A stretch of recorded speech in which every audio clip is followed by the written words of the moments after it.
Are you entertained?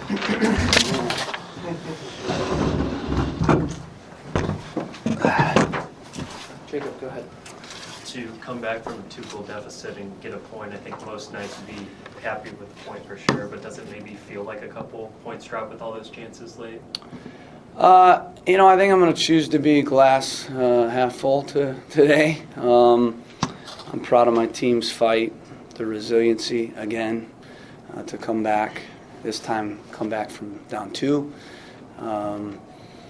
Unbelievable, fight, and proud of their heart, and proud of all the intangible things that you want to see in your group and in your team. Don't know how the ball doesn't go in, and if one of those 4 or 5 chances where the keeper makes a save or Giassi at the back post, that goes in, it's one of the best comebacks I've been a part of, one of the best wins I've been a part of. And we should have won the game at the end. So that's what I'm going to choose to focus on. Obviously, there's some things to clean up on the goal. They scored 2 goals on 4 shots. So I think we doubled their shots, and yet we gave up 2 goals. So we have to do better defensively. Patrick, was it something that you didn't expect or the team didn't expect as Cincinnati really came out pressing, or did they just not execute what you were hoping to tell them on them? Nice pants, by the way. Well, thank you. Yeah, Appreciate it. wish everybody could see those. Those are definitely I'll take a picture later exciting. and I'll throw it up there. No, there's nothing they did that was surprising. Most teams are going to look to press us, and credit to them early in the game. They did a nice job of disrupting our build-up. Obviously, we have Connor in there at left back. He's a right-footed guy. Jonah's at the left-footed, is a right-footed left center back as well. And I think when we got down that side, they were able to squeeze us a little bit, gave us some problems. But again, they had 4 shots. So how much trouble did it give us? I don't know. We still, I thought, had the better of it. But credit to them. First half, they were opportunistic. They scored a goal off a set piece and a goal off a quick cross off a quick counter. But what a response from our guys. How big was it to get that goal before halftime in terms of the momentum and confidence for the team as they go in the locker room? Yeah, it was big. Yeah, obviously, when you're down 2-0, the next goal's key.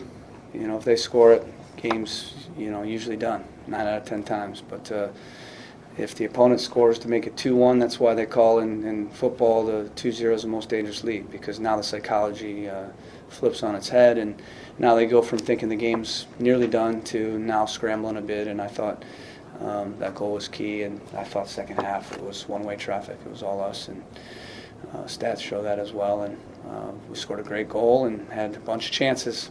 And we should have won. We should have won. I think everybody knows that. Everybody in the stadium, even their fans, even their coach, they know that. We should have. I think they're feeling better with the point than we are.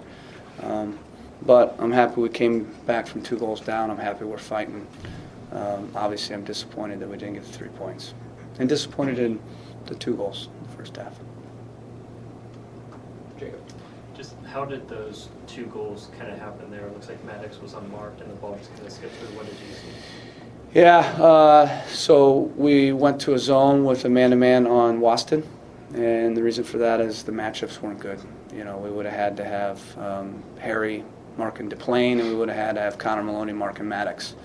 So we felt it was important to have our best headers in the most dangerous spots, and then obviously match up Waston, who is the key guy.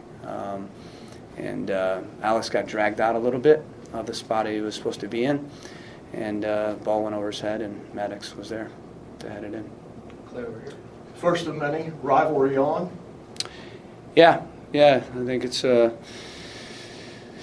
very interesting game, exciting game. What a great crowd. I want to thank our supporters for coming out full force and giving all they had. It was the loudest game I've been a part of here as the head coach of the Columbus Crew, and the supporters made me very proud. I had goosebumps before the whistle blew, just looking at the crowd, and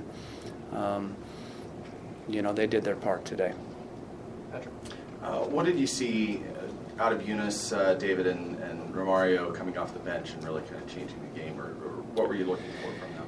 Yeah, one thing, we went for it, obviously. We took out Connor, we moved Pedro to left back, and, pushed him on basically as a winger, and which meant now Eunice was going to be a little more narrow, and then we obviously flipped those two late, Com and him. So I thought they brought a push. When you're down 2-0, you got to take some risks. I didn't think the rhythm was great in the end, but you got to take risks. You got to push your lines high.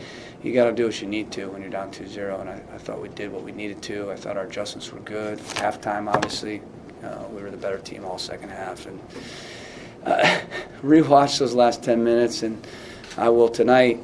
And you'll see. It's right there. Their goalkeeper stood on his head. He made 2 or 3 saves. I don't know how he made them.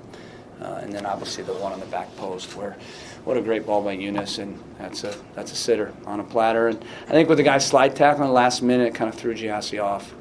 But I haven't watched it again. But I thought it was in. I was ready to celebrate. I was ready to celebrate 3 or 4 times, to be honest with you. I mean, some of the saves, they're in the net, and he the Akam one that hits the post. So my guys did everything they could to get the 3 points for our supporters, everything, and I'm real proud of them. Yeah, so this game obviously had a crazy atmosphere, over 20,000 fans. What do you think set it apart, this rivalry in particular, from games we've had against Toronto, which has been a historic rivalry in the past? I mean, it's an in-state game. Obviously, when you have 2 cities that and people that live in those cities, everybody wants to feel like their city's the best, and that was the reason we wanted to leave this game with our supporters having 3 points. We wanted them on their Sunday to mow the lawn, take the family to the pool, and feel like Columbus is the best in Ohio. And I think based on performance, I think they can feel that, but not based on the points, obviously. But I think for anybody that was at the game, to see the battle, to see the intensity, to see 4 goals, I know that they're going to be coming back after this game. And I think anybody that wasn't at the game is going to probably see highlights and hear about it from the people that were here. And even though we didn't get the 3 points, it was a very entertaining game, and I think it was a good showcase for the sport, and it's great to have this rivalry. Back to Ben.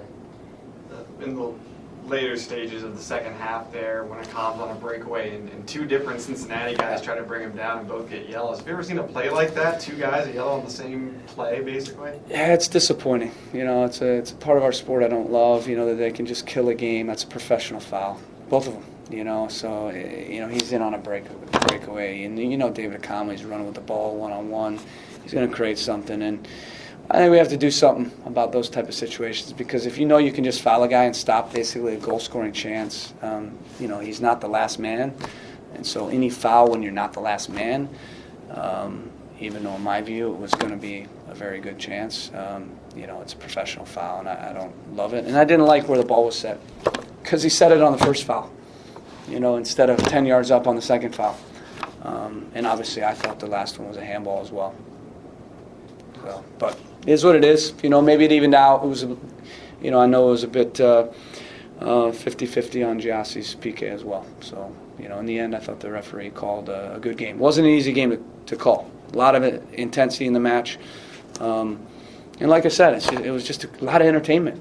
And I hope the fans were entertained. And like I said, I hope they come back. We have a big home game next weekend, and we need just as many fans for that game. And I promise if they come out like they did tonight that we'll deliver the 3 points, hopefully. Thank you, everyone. Thanks, Gil. Thanks.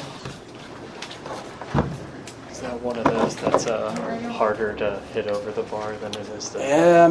Yeah, I got to watch it again. I just thought it was in.